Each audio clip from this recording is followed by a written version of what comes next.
Bible says in John 1:1, परमेश्वर का वचन में यूहन्ना 1:1 में लिखा है, in the beginning was the Word, आदि में वचन था, and the Word was with God, वचन परमेश्वर के संग था, and the Word was God. और वचन ही परमेश्वर था।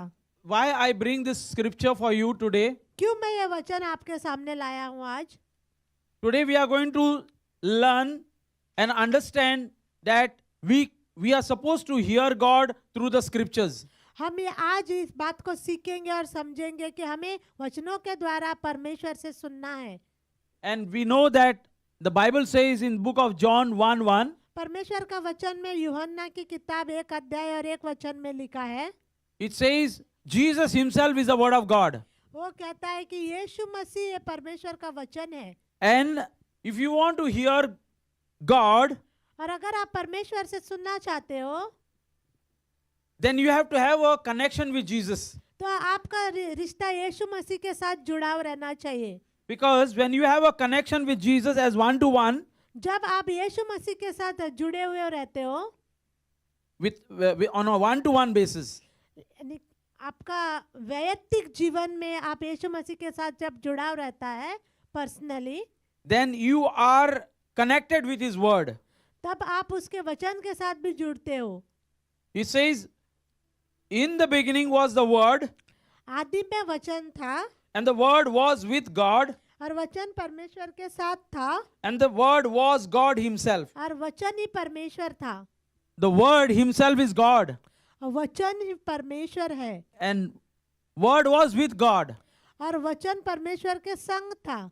And then it says in John 1:11, और 1:11 में लिखा है, the word became flesh, और वह देहधारी हो गया, that is Jesus, और वह यीशु मसीह है, dwelt among us, he lived with us, वह हमारे मध्य में रहा, and we have seen his glory as of the only Son from the Father, full of grace and truth. और हमने उसकी ऐसी महिमा देखी जैसे इकलौते पुत्र की होती है। So my dear friends, I just want to encourage you this morning और मैं आज की सुबह आपको उत्साहित करना चाहता हूँ that one of the way where we can hear God's voice is through the word of God.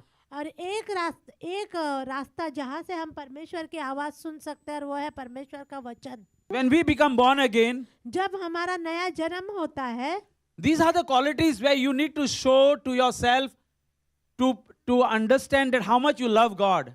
और ये बातें, ये काम आपको करना जरूरी है, ये दिखाने के लिए कि आप कितना परमेश्वर से प्रेम करते हो। The reason I want to upgrade your lifestyle of faith in Jesus. और ये बात मैं इसलिए बता रहा हूँ क्योंकि मैं आपका जो जीवन शैली है प्रभु में वो ऊंचा उठाना चाहता हूँ। Some of you may not agree with me. हो सकता है कि कुछ लोग मुझसे सहमत ना हो। Do as what you feel. आपको जैसा अच्छा लगे आप करो। All I want to say is have a good relationship with Lord Jesus Christ. मैं सिर्फ इतना बताना चाहता हूँ कि यीशु मसीह के साथ अच्छे संबंध रखो। If I want my relationship to be good with my Lord, अगर मैं चाहता हूँ कि मेरा रिश्ता मेरे परमेश्वर के साथ अच्छा होना चाहिए, I'll try my best to go to extreme what I can do to please my God. तो मैं पूरा हद और बहुत ही आगे पूरा आखिरी हद तक जाने की कोशिश करूंगा कि मैं कैसे मैं परमेश्वर को खुश कर सकूं।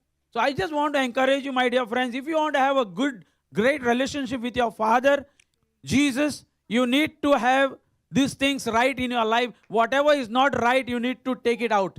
मैं आपको उत्साहित करना चाहता हूं कि अगर आप अपने पिता के साथ, यीशु मसीह के साथ अच्छा संबंध रखना चाहते हैं तो जो कुछ ये परमेश्वर के नजर में सही नहीं है उसको आपके जीवन से निकालना जरूरी है। There are a lot of things in our life that God wants us to take it out if you want to have a good relationship with Him. बहुत सारी ऐसी चीजें हैं हमारे जीवन में जो परमेश्वर चाहता है कि हम निकालें अगर हम चाहते हैं उसके साथ अच्छा रिश्ता रखने के लिए। The scripture says परमेश्वर का वचन कहता है that if you want to hear God, अगर आप परमेश्वर से सुनना चाहते हो you need to be in His fold.